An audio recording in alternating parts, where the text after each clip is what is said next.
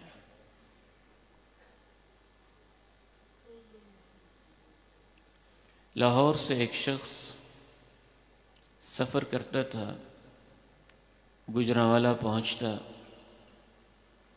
حضرت شیخ مولانا اسماعیل سلفی رحمہ اللہ کی ابتدا میں جمعہ پڑھتا۔ تو حضرت شیخ نے اس سے پوچھا کہ آپ لمبا سفر کر کے یہاں جمعہ پڑھنے کیوں آتے؟ وہ کہنے لگا، بات یہ ہے کہ میں آپ کے پیچھے جمعہ پڑھتا ہوں تو ایک ہفتہ تک اس کا اثر رہتا ہے اور ایمان تازہ رہتا ہے۔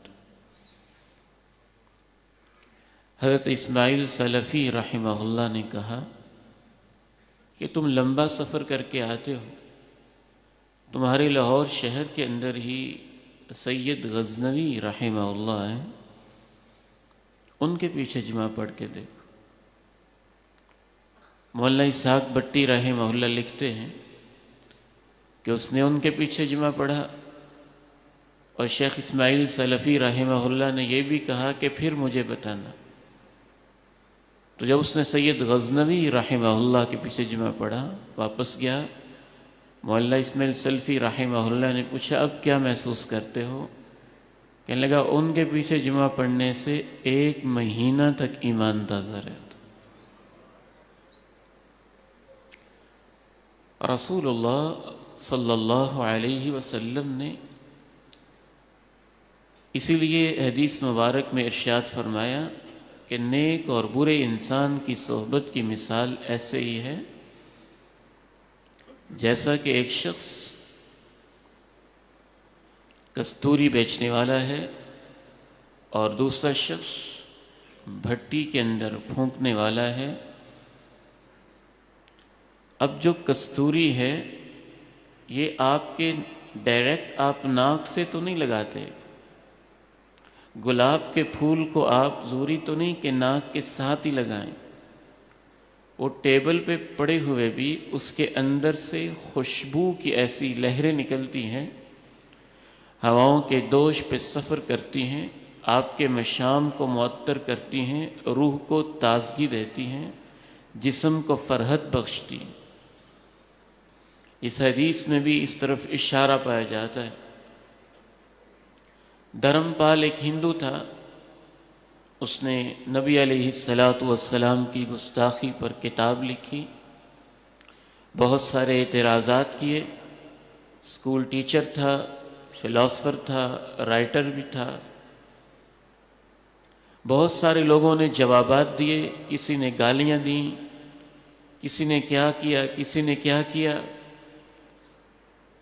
وہ کسی سے متاثر نہ ہوا۔ قاضی سلیمان منصور پوری رحمہ اللہ ریاست پٹیالہ کے جج تھے، عالم دین بھی تھے۔ انہوں نے کہا کہ اگر آپ کو کوئی اشکالات ہیں، تحریری طور پہ جواب بھی دیا اور یہ آفر بھی کی کہ اگر اب بھی آپ کے ذہن میں کوئی سوالات ہیں تو آپ میرے پاس آ جائیں، آپ میرے مہمان ہوں گے، اور جو آپ کا اشکال ہوگا میں اس کا ازالہ کروں گا۔ یہ دھرم پال پٹیالہ پہنچا، قاضی سلیمان منصور پوری رحمہ اللہ کے کمرے میں اس نے قیام کیا، سارے کے سارے ذہنی اشکالات ختم ہوئے، اور اپنا عجیب جو منظر لکھتا ہے اور رویداد لکھتے ہوئے کہتا ہے کہ اس سے حیرانی والی بات ان کے اخلاق تھے، اور اس سے حیرانی والی بات یہ تھی کہ جب وہ تہجد کی نماز پڑھتے تھے مجھے یوں لگتا تھا جیسے ان کے کمرے میں کوئی نور اور روشنی ہوتی ہے۔ مسلمان ہو گیا، کلمہ پڑھ لیا، دائرہ اسلام میں داخل ہوا، اس کا نام قاضی صاحب نے پھر غازی محمود رکھا، اور اس نے اللہ کے نبی علیہ السلام کی جیسے آپ پر اعتراضات کیے تھے، آپ کی مدحت میں تعریف و توصیف اور منقبت میں کتاب بھی لکھی۔ تو اہل ایمان کے پاس بیٹھنا اس دور میں انسان اس کی شدت سے کمی محسوس کرتا ہے۔ کہاں جائیں، کس کے پاس بیٹھیں، کس کی صحبت میں ایمان کو تازہ کریں؟ ہم تو کمزور ایمان والے لوگ ہیں۔ صحابہ کرام رضی اللہ عنہم اجمعین بھی ایک دوسرے سے کہا کرتے تھے ہیا بنا نؤمن ساعتاً، آؤ اکٹھے بیٹھتے ہیں اور کچھ دیر کے لیے اپنے ایمان کو تازہ کر لیتے ہیں۔ اس کی ایک صورت اس دور کے اندر یہ نظر آتی ہے کہ انبیاء کرام کے حالات کو پڑھا جائے، صحابہ کی زندگیوں کو پڑھا جائے، نیک لوگوں کی سیرت کو پڑھا جائے۔ آج میرا دل چاہتا ہے کہ چند باتیں، چند لمحوں کے لیے، پوری طرح سے تو اس عظیم شخصیت کا تذکرہ ممکن نہیں، لیکن اپنی زندگی میں کچھ ایمان کی تازگی پیدا کرنے کے لیے آپ کے سامنے اس شخصیت کا تذکرہ کیا جائے جس کا تذکرہ اللہ نے اپنے قرآن میں ایک کم 70 مرتبہ نام لے کر کیا۔ قرآن کے صفحات میں جا بجا ان کا تذکرہ بکھرا ہوا ہے، اور اتنی کثرت کے ساتھ اللہ رب العزت کو ان کا تذکرہ پسند ہے کہ میری اور آپ کی نماز اس وقت تک مکمل نہیں ہوتی ہے جب تک ہم اپنی نماز میں بھی ان کا ذکر نہیں کر لیتے اور درود پڑھتے ہوئے یہ نہیں کہہ لیتے اللہم صلی علی محمد وعلی آل محمد کما صلیت علی ابراہیم وعلی آل ابراہیم انک حمید مجید۔ وہ شخصیت ہیں جناب ابراہیم علیہ السلام کہ نماز میں بھی درود کے اندر ان کے نام کو نماز کا حصہ بنا دیا گیا،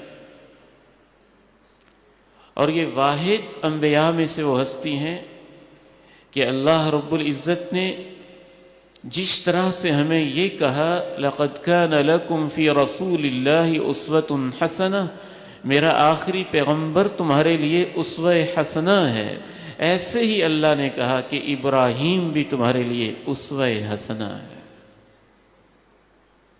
بلکہ اگر مزید گہرائی سے دیکھا جائے تو ہمارا دین کوئی نیا دین نہیں ہے، یہ جناب ابراہیم کے دین کا تسلسل ہے، اسی کی ایکسٹینشن ہے، اسی کی توسیع ہے۔ اور رسول اللہ صلی اللہ علیہ وسلم ہر صبح یہ دعا پڑھتے تھے اصبحنا علی فطرۃ الاسلام، یا اللہ ہم نے آج صبح کی ہے دین اسلام کی فطرت پہ، وعلی کلمۃ الاخلاص لا الہ الا اللہ پہ، وعلی ملت ابینا ابراہیم حنیفا مسلما وما کان من المشرکین، اور ہم نے آج صبح کی ہے ابراہیم کی ملت پہ جو کہ یکسو تھے اور مشرکین میں سے نہیں تھے۔ حج جیسی ایک عظیم عبادت اور دین اسلام کا رکن، اس کی روح میں غور کیا جائے، جہاں اور بہت ساری چیزیں ہیں، وہاں ایک اہم ترین چیز یہ بھی ہے کہ ان جگہوں کو دیکھ لیا جائے جہاں جناب ابراہیم نے مینا کے میدان میں اپنے بیٹے کی قربانی پیش کی تھی۔ اس مقام ابراہیم کے پیچھے 2 رکعت نماز پڑھ لی جائے جن کے اوپر ان کے قدم ثبت ہیں، اور صفا مروہ کے اس میدان میں دوڑ لگا لی جائے جہاں ابراہیم کے خاندان نے اللہ کے دین کے لیے قربانیاں پیش کی تھیں۔ جناب ابراہیم علیہ السلام کا تذکرہ خیر آج بھی کرتے ہیں تو یوں لگتا ہے جیسے کل ہی کی بات ہے۔ ان کو گزرے ہوئے 4000 سال سے بھی زیادہ عرصہ گزر چکا۔ آج ہم 2024 میں ہیں۔ جناب عیسیٰ علیہ السلام کی پیدائش پہ 2024 سال گزر چکے، اور جناب عیسیٰ سے پہلے کی جو ہسٹری ہے یا تاریخ ہے اسے قبل مسیح کے نام سے یاد کیا جاتا ہے، اور وہ پیچھے کی طرف چلتی ہے۔ تو حضرت عیسیٰ علیہ السلام سے بھی کم و بیش مختلف تاریخی حوالوں کے مطابق، اندازے کے مطابق 2000 سال پہلے یا 2500 سال پہلے، بعض تاریخی روایات کے مطابق کوئی 3000 سال پہلے حضرت ابراہیم علیہ السلام اس دنیا میں تشریف لاتے ہیں۔ لیکن ان کا ذکر خیر، ان کا تذکرہ، ان کی زندگی سے ملنے والی ایمان کی تازگی آج بھی انسان پڑھتا ہے، اس کے ساتھ وقت گزارتا ہے تو انسان حیران و ششدر رہ جاتا ہے۔ انسانی تاریخ میں بعض حوالوں سے جو لقب اللہ تعالیٰ نے حضرت ابراہیم کو دیا ہے وہ انوکھا ہی ہے، منفرد ہے، اس کا انداز ہی اور ہے، اس کا تذکرے کا اللہ رب العزت نے اسلوب ہی قرآن مجید میں اور رکھا۔ وَإِذِ ابْتَلَىٰ إِبْرَاهِيمَ رَبُّهُ بِكَلِمَاتٍ فَأَتَمَّهُنَّ قَالَ إِنِّي جَاعِلُكَ لِلنَّاسِ إِمَامًا قال ومن ذريتي قال لا ينال عهد الظالمين۔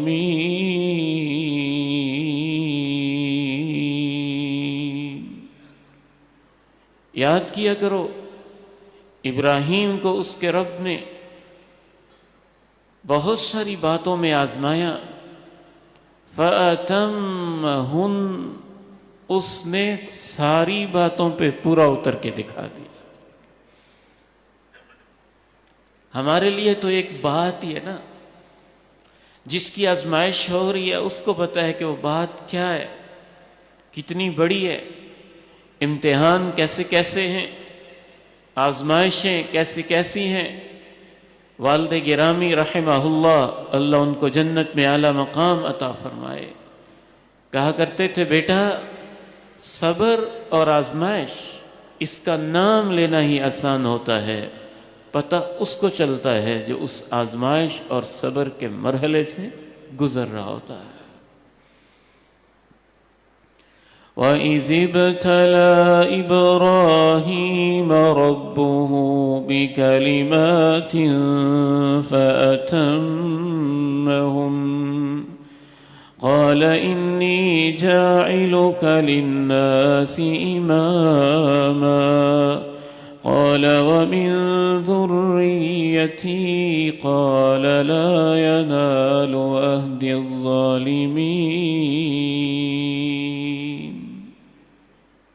اللہ نے آزمایا بہت ساری باتوں میں اور اس نے ساری بالکل پوری کر دی۔ کیسا سرٹیفکیٹ ہے، تذکرے کا کیسا انداز ہے۔ ایک اور آیت میں دیکھیں اللہ تعالیٰ کیسے جناب ابراہیم کا تذکرہ کرتے ہیں۔ وَاتَّخَذَ اللَّهُ إِبْرَاهِيمَ خَلِيلًا، اللہ نے ابراہیم کو اپنا گہرا دوست بنایا. اللہ نے ابراہیم کو اپنا گہرا دوست بنایا. ایک اور مقام پہ دیکھیں اللہ تعالیٰ کیا سرٹیفکیٹ دیتے ہیں. وَإِبْرَاهِيمَ الَّذِي وَفَّى أَلَّا تَزِرُ وَازِرَةٌ وِزْرَ أُخْرَى وَأَن لَّيْسَ لِلْإِنسَانِ إِلَّا مَا سَعَى وَأَنَّ سَعْيَهُ سَوْفَ يُرَى. ابراہیم جو کمال کا وفادار تھا، اللہ تعالیٰ تو اپنے بندے کا صرف ایک دفعہ نام لے دیں تو یہی کافی ہے، اور اللہ نے جناب ابراہیم کا ایک کم 70 مرتبہ قرآن میں نام لیا، اور اس کی ایک ایک یادگار کو امت کے لیے محفوظ کر دیا، اور دین اسلام کے ارکان میں سے حج کے رکن کا ایک حصہ بنا دیا. کبھی ان کو وفادار کہا، کبھی ان کو کہا امتحان میں پورا اترنے والا، کبھی کہا وہ اسوہ حسنہ ہے، کبھی کہا وہ میرا گہرا دوست ہے. اللہ رب العزت کی وفائیں بھی دیکھنے والی. آج کے اس خطبہ جمعۃ المبارک میں جناب ابراہیم علیہ السلام کی زندگی میں سے صرف 3 باتیں میں آپ کے سامنے رکھنا چاہوں گا جو ان کی زندگی میں خاص نظر آتی ہیں. ان میں سب سے پہلی بات یہ ہے کہ جناب ابراہیم علیہ السلام نے اللہ تعالیٰ سے آخری درجے کی محبت کی تھی. امام ابن قیم الجوزیہ رحمہ اللہ لکھتے ہیں، محبت وہ چیز ہے جس کے اوپر کائنات کا نظام کھڑا ہوا ہے. ماں بچوں کو پالتی ہے تو محبت کی وجہ سے آپ بحیثیت باپ دن رات جتن کرتے ہیں اور خون پسینے کی کمائیاں کرتے ہیں اپنی اولاد کے لیے، تو محبت کی وجہ سے بہن لوریاں دیتی ہے، تو محبت کی وجہ سے ماں قربانیاں دیتی ہے، تو محبت کی وجہ سے میاں بیوی کا ازدواجی رشتہ اگر اس کے اندر کمال آتا ہے تو محبت کی وجہ سے فرحت آتی ہے، تو محبت کی وجہ سے کائنات میں انسان جو کچھ بھی کرتا ہے اس کے پیچھے ایک بہت بنیادی وجہ انسان کا محبت کا رشتہ ہوتا ہے، اور محبت کی علامتیں ہوتی ہیں. آپ کو جس چیز سے محبت ہو آپ اسے چاہتے ہیں، جس سے آپ کو محبت ہو آپ اس کا تذکرہ کرتے ہیں، جس سے آپ کو محبت ہو آپ اسے دیکھنا چاہتے ہیں، جس سے آپ کو محبت ہو. امام ابن قیم رحمہ اللہ نے تو یہاں تک لکھا کہ جس چیز کی بھی اس کے ساتھ نسبت ہو جاتی ہے آپ اس سے بھی محبت کرنے لگتے ہیں. اللہ کی محبت تو بڑی عظیم چیز ہے. گھٹیا سی محبتیں، سطحی سی محبتیں، بڑی ہی لو پروفائل قسم کی محبتیں، وہ محبتیں جن کا نام لیتے ہوئے بھی اللہ کے گھر میں انسان کو شرم محسوس ہوتی ہے. اس محبت کے بھی اثرات انسان کی زندگی میں نظر آتے ہیں، حتیٰ کہ ناجائز محبتیں اور بالکل گھٹیا ترین محبتیں، مجنو لیلا کی محبت کی داستانیں اور طرح طرح کی ناجائز محبتوں کی داستانیں آج کل کے اس دور کے اندر بھی، غلط قسم کی محبتوں کی داستانیں بھی انسان کی زندگیوں میں نظر آتی ہے. ایسے آوارہ نوجوان بھی دیکھے ہیں جنہوں نے اپنے جسم پہ کٹ لگا کے کسی کا نام لکھا ہوا، کسی نے اپنے گھر کو چھوڑ دیا، کسی نے اپنے والدین کو چھوڑ دیا کسی کی خاطر. مجھے سچی بات ہے سب سے پہلے اپنے اوپر شرم محسوس ہوتی ہے کہ ہماری اللہ سے کیسی محبت ہے کہ کوئی علامت بھی نظر نہیں آتی.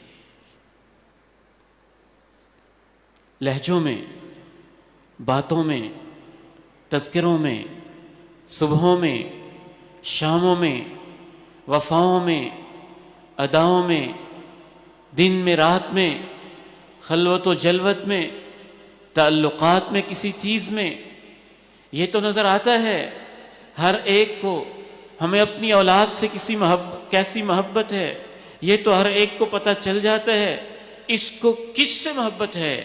کبھی ہماری باتوں سے ہمیں یا ہمارے جاننے والوں کو یہ بھی اندازہ ہوا کہ ہمیں اللہ سے کیسی محبت ہے۔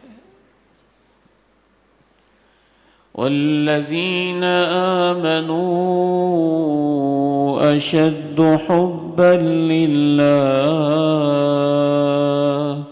والذین آمنوا اشد حبا للہ، اہل ایمان کو تو سب سے زیادہ اللہ سے محبت ہوتی ہے۔ پھر محبت کی قسمیں ہیں، ماں سے محبت اور طرح کی ہوتی ہے، باپ سے محبت اور طرح کی ہوتی ہے، بیٹی سے محبت اور نوعیت کی ہوتی ہے، بیٹے سے محبت کا انداز اور ہوتا ہے، دوستوں سے محبت کی کیفیت اور ہوتی ہے، میاں بیوی کی محبت کا انداز اور ہوتا ہے، مال و جائیداد سے محبت کا انداز اور ہوتا ہے، اور اللہ کی محبت اس کا انداز نرالا ہوتا ہے، سب سے منفرد ہوتا ہے۔ ایک ما فوق الفطرت ہستی کو سب سے اعلیٰ اور بالا سمجھ کے، سب سے عظیم سمجھ کے، سب سے زیادہ قابل قدر سمجھ کے، سب سے زیادہ وفا والا سمجھ کے، سب سے زیادہ احسان والا سمجھ کے، سب سے زیادہ انعام کرنے والا سمجھ کے، غیر معمولی قسم کی ما فوق الفطرت ہستی سمجھ کے اللہ سے محبت کرنا، یہ اس کی محبت کا ایک رخ اور ایک پہلو ہوتا ہے، اور یہ انسان کی زندگی میں جب تک نہیں آتی ہے دین کی روح اس کی زندگی میں آنا ممکن نہیں ہے۔ قل ان كان آباؤكم وأبناؤكم وإخوانكم وأزواجكم وعشيرتكم وأموال اقترفتموها وتجارة تخشون كسادها ومساكن ترضونها أحب إليكم من الله ورسوله وجهاد في سبيله فتربصوا حتى يأتي الله بأمره۔ 8 چیزیں گن کے اللہ نے کہا کہ ان سے بڑھ کے تمہیں اللہ اور اللہ کے رسول سے محبت ہونی چاہیے۔ کہہ دیجئے اگر تمہارے باپ، تمہارے بیٹے، تمہارے بھائی، تمہاری بیویاں، بیویوں کے شوہر، تمہارے خاندان اور برادری، اور تمہارے وہ مال جو تم کماتے ہو، جو تم محفوظ کر چکے ہو، جمع کر چکے ہو، وہ تجارت جس کے نقصان سے تم ڈرتے رہتے ہو، خوف محسوس کرتے ہو، تمہارے کاروبار، تمہاری رہائشیں جو تمہیں بہت پسند ہیں، اگر یہ 8 چیزیں، یہ نہیں کہا کہ اگر تمہیں ان سے محبت ہے، ان 8 چیزوں سے محبت تو انسان کی فطرت میں ہے، یہ کہا کہ اگر تمہیں ان 8 چیزوں سے اتنی محبت ہے کہ وہ اللہ اور اللہ کے رسول سے بھی آگے بڑھ گئی ہے، تو پھر انتظار کرو کہ اللہ کا عذاب کب آتا ہے۔ اس محبت کی علامت جناب ابراہیم علیہ السلام کی زندگی میں جو نظر آتی ہے، اس محبت کی بہت ساری علامتوں میں سے ایک علامت، اور آج کے خطبہ جمعہ کے حوالے سے دوسری جو جناب ابراہیم کی زندگی میں چیز نظر آتی ہے وہ ہجرت ہے۔ ہجرت کا معنی ہوتا ہے چھوڑ دینا۔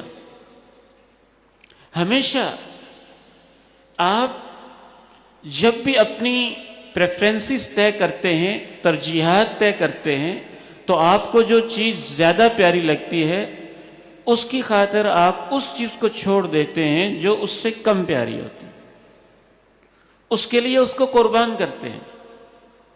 ہجرت چھوڑ دینا، ہجرت یہ بھی ہے بعض دفعہ اللہ کی خاطر گھر کو چھوڑنا پڑتا ہے، ہجرت یہ بھی ہے بعض دفعہ اللہ کی خاطر اولاد کو چھوڑنا پڑتا ہے، ہجرت یہ بھی ہے بعض دفعہ اللہ کی خاطر ماں باپ کو چھوڑنا پڑتا ہے، اور صحابہ کی زندگی میں یہ ساری ہی ہجرتیں ہمیں دکھائی دیتی ہیں، ساری ہی دکھائی دیتی ہیں۔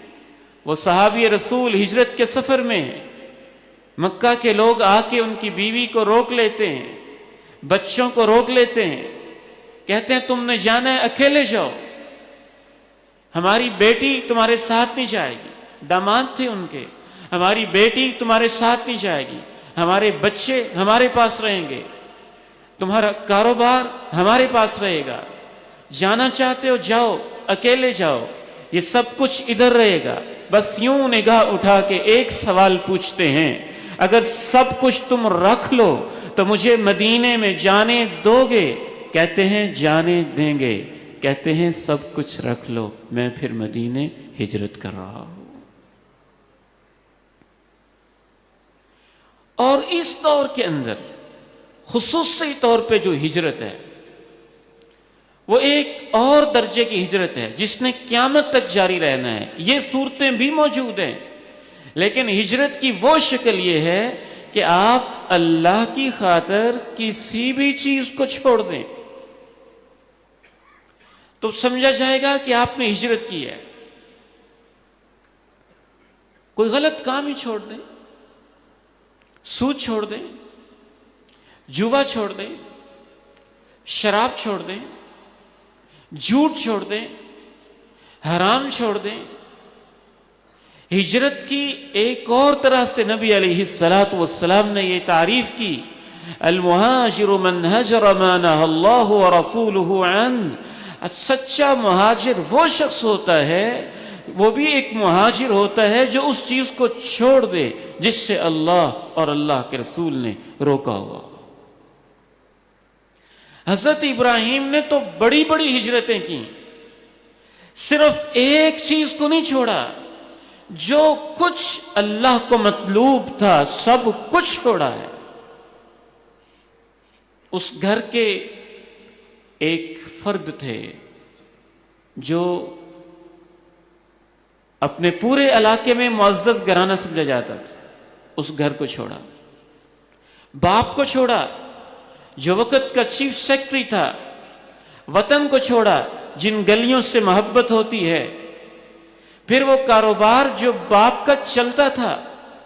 آپ اندازہ کیجئے کہ قیمتی خدا جو پتھروں سے تراشے جاتے تھے، جناب ابراہیم کے والد کی تو فیکٹری تھی جہاں وہ پتھر تراشے جاتے تھے، صنم تراشے جاتے تھے جو پورے ملک کے اندر بکتے تھے، تو وہ کتنا بڑا کاروبار ہوگا، اس کو بھی چھوڑا۔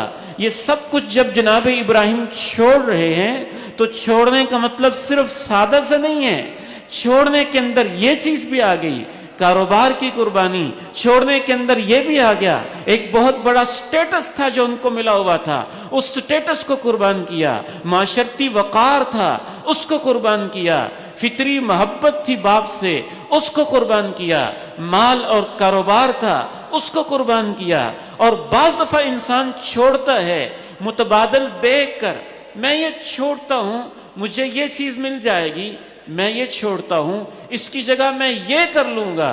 جناب ابراہیم نے تب چھوڑا جب ان کی آنکھوں کے سامنے کچھ بھی نہیں تھا کہ میں چھوڑ کے کیا کروں گا۔ یا ابت لم تعبد ما لا يسمع ولا يبصر ولا يغني عنك شيئا لم تعبد ما لا يسمع ولا يبصر ولا يغني عنك شيئا۔ ابا جان آپ ان کو کیوں پوچھتے ہیں جو نہ سنتے ہیں، نہ دیکھتے ہیں، نہ آپ کے کام آتے ہیں؟ بائبل میں لکھا ہے کہ جناب ابراہیم 7 سال کی عمر کے تھے، کبھی اپنی امی سے بڑی باتیں کرتے تھے، کبھی اپنے ابو سے بڑے چھوٹے چھوٹے معصومانہ فطرت والے سوال پوچھتے تھے۔ ایک دفعہ اپنی ماں سے پوچھا کہ ماں جی مجھے کس نے پیدا کیا ہے؟ ماں نے کہا بیٹے آپ کو آپ کے ابو نے پیدا کیا ہے۔ پوچھا تو ابو کو کس نے پیدا کیا ہے؟ کہا ابو کو بادشاہ نے پیدا کیا ہے۔ آگے آگے سوالات کیے، جب ماں چپ ہو گئیں، جواب کوئی نہ بن پایا، تو بادشاہ کو کس نے پیدا کیا ہے؟ تو اس نے جھڑک دیا چپ ہو جا۔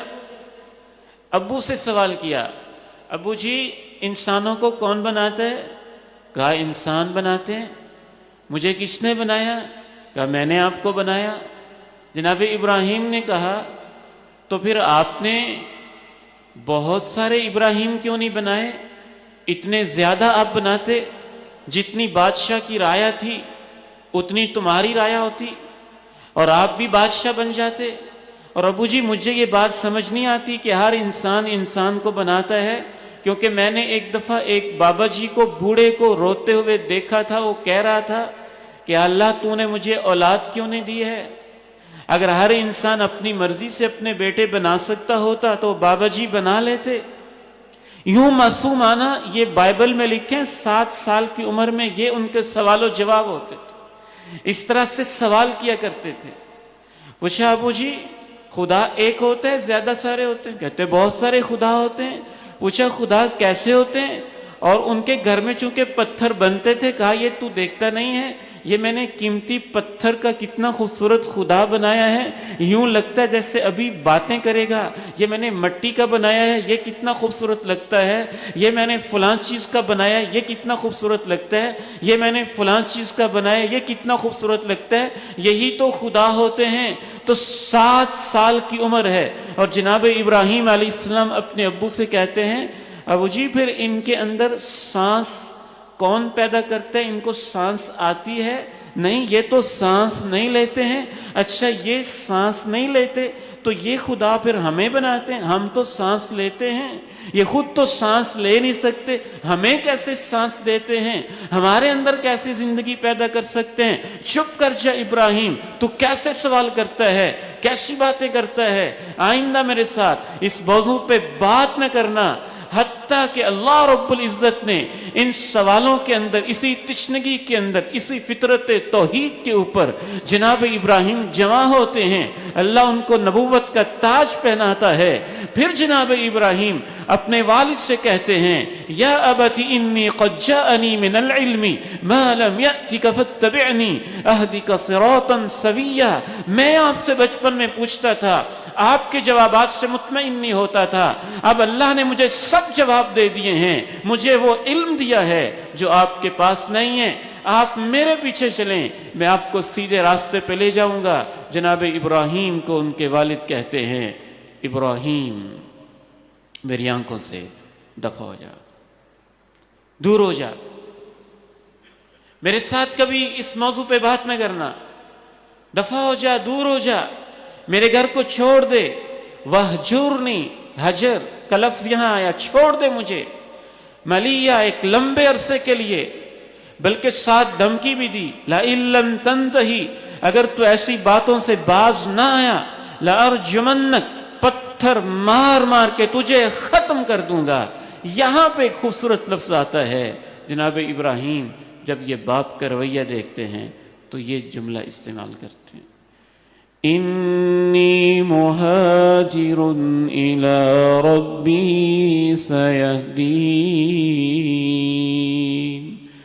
انی مہاجر الی ربی سیہدین، انی مہاجر الی ربی سیہدین۔ میں جا رہا ہوں آپ کو چھوڑ کے۔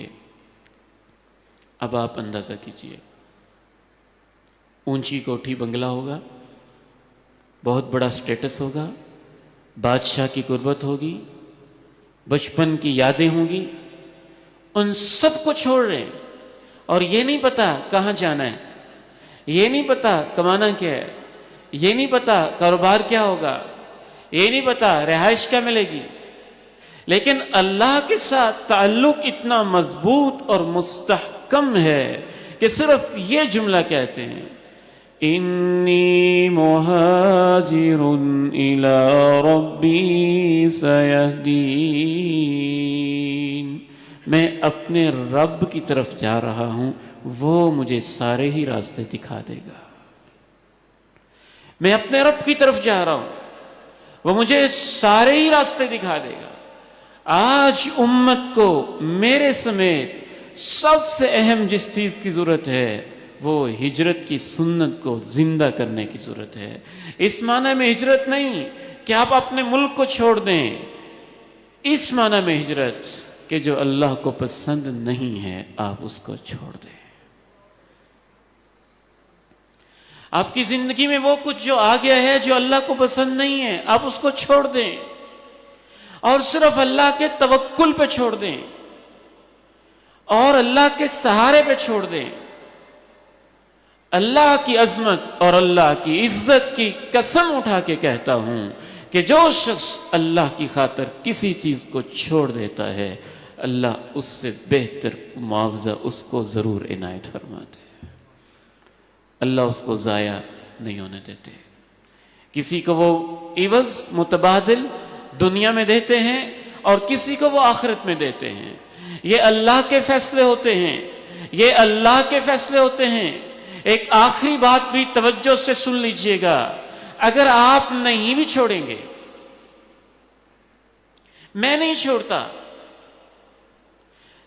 اس حرام مال کو جو میں نے کمایا، میں نہیں چھوڑتا اس کوٹھی اور بنگلے کو جو میں نے غریبوں پہ ظلم کر کے ہتھیایا اور مجھے پتا ہے کہ یہ میرا نہیں ہے، میں نے ناجائز مقدمہ کر کے اپنا بنایا ہوا ہے۔ میں نہیں چھوڑتا سود کے اس کاروبار کو جس کے بغیر مجھے لگتا ہے کہ میرا کاروبار ٹھپ ہو جائے گا۔ چلیں آپ نہیں چھوڑنا چاہتے نہ چھوڑیں۔ کب تک نہیں چھوڑیں گے؟ آخر تو آپ چھوڑیں گے ہی نا۔ جب آنکھیں بند ہوں گی تو چھوڑیں گے ہی نا، تو پھر آپ پچھتا کے چھوڑیں گے، پھر آپ کفے افسوس مل کے چھوڑیں گے، پھر آپ ایسی حسرتوں کے ساتھ چھوڑیں گے جن کا بیان نہیں ہو سکتا ہے، جن کا ذکر نہیں ہو سکتا ہے۔ جیتے جی چھوڑیں گے تو آپ کو ایک سکون ملے گا، ایک راحت ملے گی، اطمینان ملے گا، ایک چین ملے گا، ایک عجیب قسم کا دلی سرور ملے گا کہ اللہ یہ میں نے تیری خاطر چھوڑا ہے۔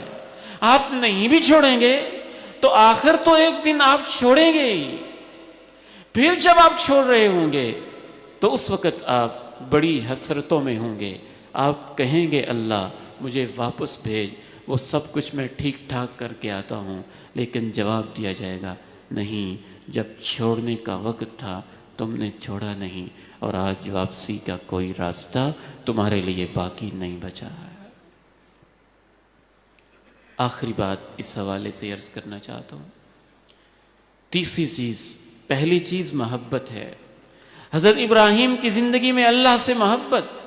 دوسری چیز ہجرت ہے کہ اللہ کی خاطر جو کچھ چھوڑنا پڑے چھوڑ دینا، جو کچھ قربان کرنا پڑے اس کو قربان کر دینا۔ اور تیسری چیز دعوت ہے کہ اللہ سے محبت ہے تو اب لوگوں کو اللہ کی طرف بلانا بھی ہے، اللہ کی طرف دعوت بھی دینی ہے، اللہ کی طرف دعوت بھی دینی ہے۔ ہماری زندگیوں سے دعوت نکل چکی ہے۔ اگر میں پوری ایمانداری کے ساتھ اپنے دل کے احساس بیان کرنا چاہوں تو میں کھل کے کہوں گا، ہم یہ سمجھتے ہیں کہ ہفتے بعد جمعہ پڑھ لیتے ہیں یہ کافی ہے، حالانکہ یہ کافی نہیں ہے۔ دعوت کا سب سے پہلا مرکز آپ کا اپنا گھر ہوتا ہے۔ آپ نے اپنے گھر میں بڑی دعوتیں ویسے تو کی ہوں گی، بڑے کھانے کھلائے ہوں گے، بڑے بڑے فنکشن کیے ہوں گے، بڑے دوستوں کو بلایا ہوگا، لیکن میرا آپ سے سوال یہ ہے، انبیاء اور صحابہ کی سنتوں کو زندہ کرتے ہوئے کیا آپ نے اپنے گھر کے اندر کبھی دین کی دعوت کا بھی چھوٹا سا کوئی پروگرام رکھا ہے؟ اپنے دائیں بائیں 5 ہمسایوں کو دعوت دیں، ساتھ ایک عالم دین کو بلا لیں، وہ ان کو دین سمجھائے، توحید سمجھائے، لا الہ الا اللہ سمجھائے، قرآن کی ترغیب دے۔ دعوت کا کام تو گھر سے شروع ہوتا ہے، اور اب ہمارے گھر دعوتوں سے خالی ہو چکے ہیں، دین کی دعوت سے۔ ویسے تو بڑی دعوتیں اڑتی ہیں، لیکن پیٹ کی پوجا کے لیے، کھانے کے لیے، اپنا آپ دکھانے کے لیے، وہ بھی آپ کریں، کوئی اس پہ پابندی نہیں ہے، خیر کا کام ہے لوگوں کو کھانا کھلانا، لیکن وہ صرف کھانے کی حد تک رہ جائے گا اگر اس کے ساتھ یہ نیت نہ ہو کہ لوگوں کو دین کی دعوت بھی دی جائے۔ اللہ کے پیارے نبی علیہ السلام نے مکی زندگی میں جب دین کی دعوت کا آغاز کیا تھا تو ایک گھر سے کیا تھا نا، جس کو دار ارقم کہا جاتا ہے۔ اپنے خاندان کو دعوت دی تھی، جناب ابراہیم نے اپنے والد کو دعوت دی تھی۔ وَأَنذِرْ عَشِيرَتَكَ الْأَقْرَبِينَ، یہ اللہ کا حکم نازل ہوا تھا۔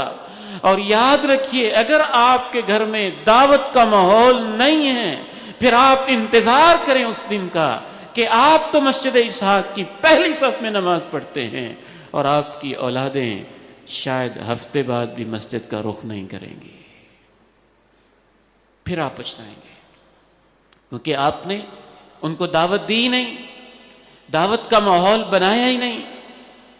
تو بہت کچھ جناب ابراہیم کی زندگی سے سیکھنے والا ہے۔ اللہ تعالی ہمیں انبیاء کی زندگیوں کو پڑھنے کا موقع دے، ان کا مطالعہ کرنے کی توفیق دے، اور ان سے جو زندگی کے سبق ملتے ہیں اپنی زندگی میں ان کو نافذ کرنے کی بھی توفیق نصیب فرمائے۔ وآخر دعوانا ان الحمد للہ رب العالمین۔